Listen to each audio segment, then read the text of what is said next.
कल परसों से आपने देखा होगा कि लुक्सस होटल है, लक्सस होटल्स है, I don't know how exactly do you pronounce it, लेकिन हुंजा में वो जो नेचर के साथ एक तरह से टकराव में आ गए हैं, उस पर बहुत लोग बात कर रहे हैं। ना सिर्फ ये वादी और उस झील के बिल्कुल किनारे ये प्रॉपर्टी बनी हुई है जिसका डायरेक्ट जो इनखला है उनके अनट्रीटेड सीवेज वाटर का, वो इस लेक में जा रहा है, जिसके ऊपर बहुत सारे लोगों ने बात की। Finally some action is being taken.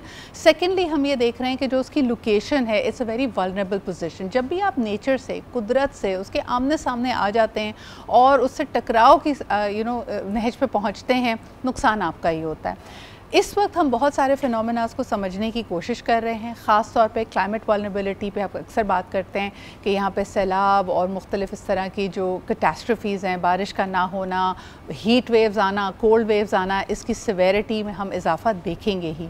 लेकिन एक चीज़ जो कराची वालों को बहुत खुसूसन परेशान कर रही है इज़ द फ्रीक्वेंट लेकिन लो इंटेंसिटी अर्थक्वेक्स जो हम बहुत अरसे से एक्सपीरियंस कर रहे हैं। यानी एक ज़लज़ले के झटके महसूस किए जा रहे हैं, जिसकी वजह से लोग खौफज़दा होकर घरों से बाहर निकलते हैं। लेकिन इनकी वजह क्या बन रही है और क्या ये किसी बड़े ख़तरे का इंदिया तो नहीं है? आइए इसको समझने की कोशिश करते हैं। हमारे साथ मौजूद हैं मसूद लोहार साहब, environmental and he is the founder of the Clifton urban forest. बहुत बहुत शुक्रिया मसूद साहब आपकी मौजूदगी का। हम अक्सर आपसे जब बात करते हैं तो ग्रीनरी, हीट वेव्स के बारे में बात करते हैं। What is happening with the earthquakes? ये झटके, ये क्यों हम महसूस कर रहे हैं इस तरह के ट्रेमर्स? देखें, जो कराची है वो लांडी माइनर फॉल्ट के ऊपर है जी, और थाना बुला खान एक माइनर साइज़मिक फॉल्ट है, वो भी इसके करीब है जी। लेकिन जो अहम बात है वो ये है कि ये मेजर फॉल्ट, जो अलाबंद मेजर फॉल्ट है, जिसकी फॉर्मेशन डेवलप हुई थी 1819 में, मतलब करंट फॉर्मेशन में, तो वो इतना मेजर फॉल्ट है कि वो 8 से ज़्यादा रेक्टर स्केल पे प्रोड्यूस कर सकता है।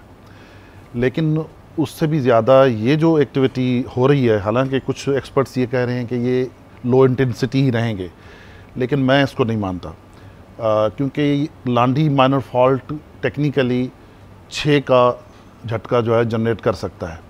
और फ्रेंकली स्पीकिंग कराची के जो हालात हैं, ताहमिल नहीं हो सकते 6 के झटके। नहीं, बिल्कुल नहीं हो सकते। मैंने इसकी एक साइमुलेशन की थी आर्टिफिशियल इंटेलिजेंस के ज़रिए से, तो उसमें जो प्रोजेक्शन आ रही थी वो बहुत ख़तरनाक थी। तो we are not prepared at all, और ये अल्लाह ताला की तरफ से इशारा है कि भाई कुछ कर लो। सर, खुदा ना खासा जिन इलाकों में ये झटके महसूस किए जा रहे हैं, और जैसे आपने कहा कि ऑटोमेशन का, AI का सहारा लेते हुए आपने इसकी प्रोजेक्शन डेवलप की, क्या दिखाता है? यानी किस हद तक नुकसान की खुदा न खास्ता पॉसिबिलिटी? मेरा ख्याल है कि वो वाइज नहीं होगा यहाँ बताना, क्योंकि लोग डर जाएंगे, लेकिन ये कोई अच्छा नहीं है। लेकिन कौन से areas? Is it east of Karachi, is it west of Karachi? What gets अगर अफेक्टेड? अल्लाह रहम करे, अगर वो अपने फुल पोटेंशियल पे जनरेट करता है, यानी कि 6 से ज़्यादा या 6 तक, तो वो पूरे शहर को मुतासर करेगा। जहाँ जहाँ आपकी बिल्डिंग्स वीक हैं या आपकी स्ट्रक्चर्स वीक हैं, जैसे ब्रिजेस हैं, ओवरहेड्स हैं, या आपकी इस तरह की जो फॉर्मेशन हैं, जो भी है, वो मुतासर होंगी।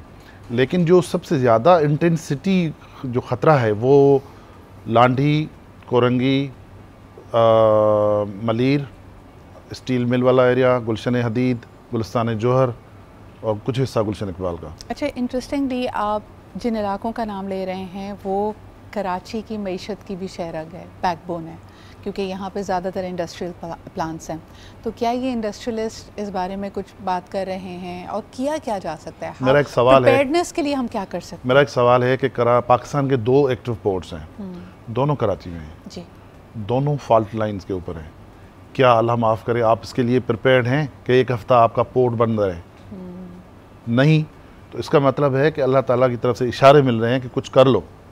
ओके अच्छा, अब Masood sahab, because you are the expert in this area, preparedness के लिए किया क्या जा सकता है? क्योंकि अनफॉर्चुनेटली पाकिस्तान का जो हम हालात देखते हैं उसमें हम क्राइसिस आने का, मुश्किल आने का इंतज़ार करते हैं, then we respond to it. हमारा रिस्पॉन्स भी कई दफ़ा उतना मौसर नहीं होता, उस पैमाने पे नहीं होता, लेकिन this is how unfortunately we have been living. Proactively क्या किया जा सकता है? देखें, कोरंगी लठबस्ती से लेके आप चाइना पोर्ट तक जाएं तो ये ओपन सी है, अरेबियन सी ओपन सी है जी। कौन सा वहाँ आपको मैनग्रूव्स का फॉरेस्ट कवर नज़र आ रहा है? फिर आपने इनकी जो एब्जॉर्प्शन कैपेसिटी थी मरीन इकोसिस्टम की, वो पूरे की पूरी कंप्रोमाइज़ कर दी है, यानी कि आपकी पूरी दोनों लगून्स थी, दोनों लगून्स जो हैं वो लगभग ख़त्म हो गई हैं, बिल्कुल ख़त्म हो गई हैं, कोई उसका कांटेक्ट नहीं है समंदर के साथ, कनेक्शन नहीं है। फिर क्रीक्स, गिजरी क्रीक तो आपकी हाउसिंग कॉलोनी है, कोरंगी क्रीक की जो 5 सब क्रीक्स पे क्लब्स बन गए। एक जो क्रीक बची है कोरंगी, उसको आप पुराना 19th सेंचुरी का मैप निकाल के अब गूगल अर्थ पे देखें तो वो श्रिंक होकर छोटी हो गई है। मुझे पता है मसूद साहब, जब ये डेवलपमेंट हो रही होती है and we have experts like yourself, जो डिसीजन मेकर्स हैं, उनकी आपके ख्याल में इकोलॉजी को लेकर, टेरेन को लेकर, जो ये नेचुरल हमारे स्ट्रक्चर्स हैं, जो ड्रेन्स बनती हैं, जो शॉक एब्जॉर्प्शन बनती हैं, इसकी अंडरस्टैंडिंग क्या है? आप समझते हैं कि वो इन चीज़ों का मौज़ना करते हुए फैसले लेते हैं, मैप बनाते हैं, डेवलपमेंट को देखते हैं? देखें, जब ओबायो लेगून जिसके ऊपर 2 तलवार है, 3 तलवार, शीनी जना colony, Hijrat colony, Mai Kolachi connected to the sea, और ये आपकी हम सब के आंखों के सामने वो ये सारी चीज़ें बन गई, वो लेगून बंद हो गई।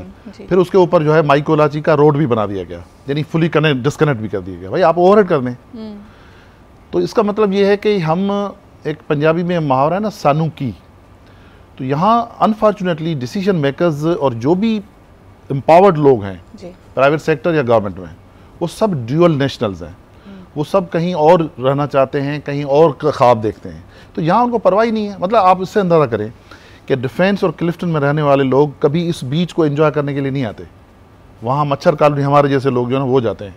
तो जिन लोगों को बीच एंजॉय करने के लिए दुबई जाना है, वो क्यों ठीक करेंगे इससे? मसला यहाँ तक ख़त्म नहीं है। डिज़ास्टर जब आता है, स्पेशली अर्थक्वेक, तो वो बादशाह को भी मारता है और चपरासी को भी मारता है। इक्वलाइजर है ना, इक्वलाइजर है। तो उसके लिए जो है वो आपको मैं हिस्ट्री से बता सकता हूँ कि 1668 में ज़लज़ला आया था। औरंगा पोर्ट 6 किलोमीटर बड़ा शहर था, मैं पानी में अंदर जाके देख के आया हूँ, और उस वक्त पोर्चुगीज़ भी आ गए थे, ईस्ट इंडिया कंपनी वगैरह। तो रिकॉर्डेड है कि 30,000 house holds with in minutes पानी में चले गए। तो उसकी हमने असेसमेंट की कि कितने लोग थे, तो हमारी कैलकुलेशन के मुताबिक 1.5 लाख लोग मरे थे।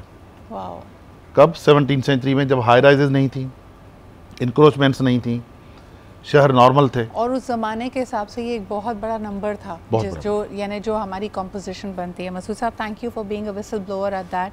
आपने बड़ी अहम बातें यहाँ पे लोगों की गोश गुजार की हैं, लेकिन अहम ये भी है कि काश ये जो हमारे कंसर्न्ड अथॉरिटीज़ हैं वो इसके ऊपर नज़र ले लें, क्योंकि हादसे एक दिन में नहीं हुआ करते, महीनों, हफ्तों, सालों उनकी एक तरह से प्रिपरेशन चल रही होती है। But how we respond to it and what we do about it is a question mark at this point.